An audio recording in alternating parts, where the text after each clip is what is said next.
When I was a tiny kid, my father was my best friend. He worked multiple jobs to support my family, all while powering his way through law school. He even built a couple of small businesses from the ground up with a couple of his friends. All while doing this, he managed to be the best dad ever, spending as much time as he could with my mother, myself and my baby siblings. One day, we found out that he had stage 4 stomach cancer, the kind that you don't recover from. My mother and I stayed by his side all the way till it was all over. The last memory I have of my father was when he was completely immobile, practically a vegetable at this point with tubes going in and out of his body and me just praying that he'd still be able to remember who I was. All the guy could do was smile at me just to let me know he still recognized his son even if the doctors told us most of his memories would be gone. Eventually, he fell into a coma for some days before waking up to say goodbye to my mother who was by his side when he died. She was a housewife so we really didn't have much to go on after his death. Enter, my grandfather. He was one of those self-centered boomer types who makes everything about himself. After my father died, he'd use the newspaper obituary to boast about his dead son's grades and achievements, which I realized seemed to be the only thing my dad was to him.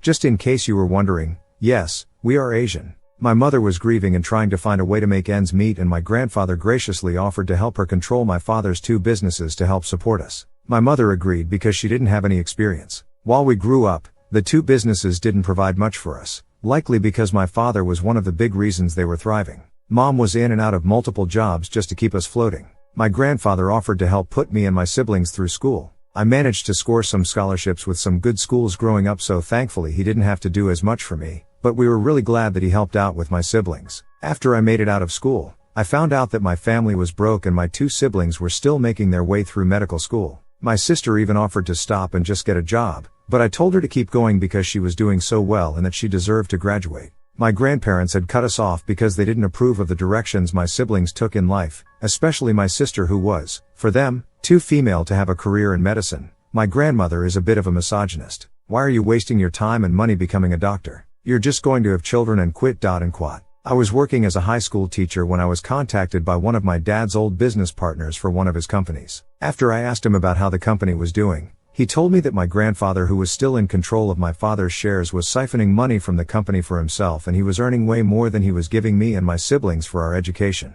So all our lives he'd been making us feel indebted to him for money that was supposed to be ours to begin with, and he lied to us by telling us that dad's companies weren't making any money for us at all. We also realized that when he cut us off, he was cutting us off from our own money, forcing my siblings to drop out and give up careers that they'd been working their whole lives for. What's worse is that this was our father's money and we know that he'd wanted it to help us provide for our futures even after he died, and here comes his asshole father basically shitting on his legacy for his own enrichment. I even found out that he used his position to take possession of the company's office space and force them to set up shop in a smaller, cheaper office while renting the original space out under his own name to the company's competitors to make money from them too.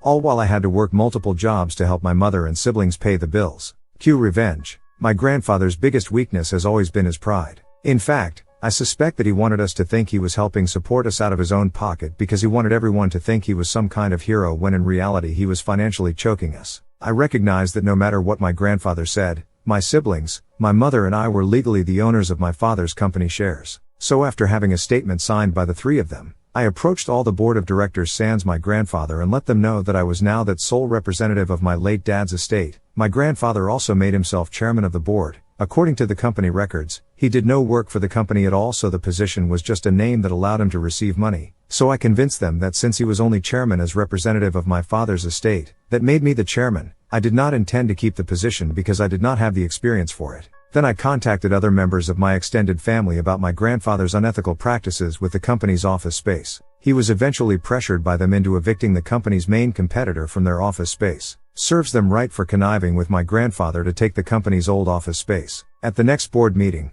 I prepared for the moment I'd been waiting my entire life for. When he entered the conference room, to preside over the meeting as the chairman, he found his chair facing away from the table with all the board members already seated at the table. And like a Bond villain, I spun the chair around to reveal to him that I'd been the one sitting there the entire meeting. I told him that the company and my family no longer needed him and that I'd be taking control over representation of my father's estate. Do you know that I'm the one who put him and his siblings through school? He said in shock. I only went no. Dad did. And quad. The look of sheer embarrassment on his face was perfect. I've never seen him look defeated my entire life until that moment, and this sort of satisfaction could not be achieved by simply ratting him out. I stepped down from the chairman position and took a job in the company's treasury department as a bookkeeper with a meager salary, But at least now any profit sharing or dividends that the company released would go where my father wanted it to go. And finally, one of the first decisions I got to make as a board member before stepping down was to give my mother a permanent job that she deserved. My grandfather is now jobless. He spends all his time at home, and because he spent his life being selfish and self-centered, he has no friends. All he had going for him was being able to power trip over other people and boasting about his assets and achievements. Even my grandmother has had it with him, and the two don't even sleep in the same room anymore. I hope he lives the rest of his short life regretting that he didn't live his life with more compassion and humility. Edit. I've gotten a lot of comments about the legality of what went on.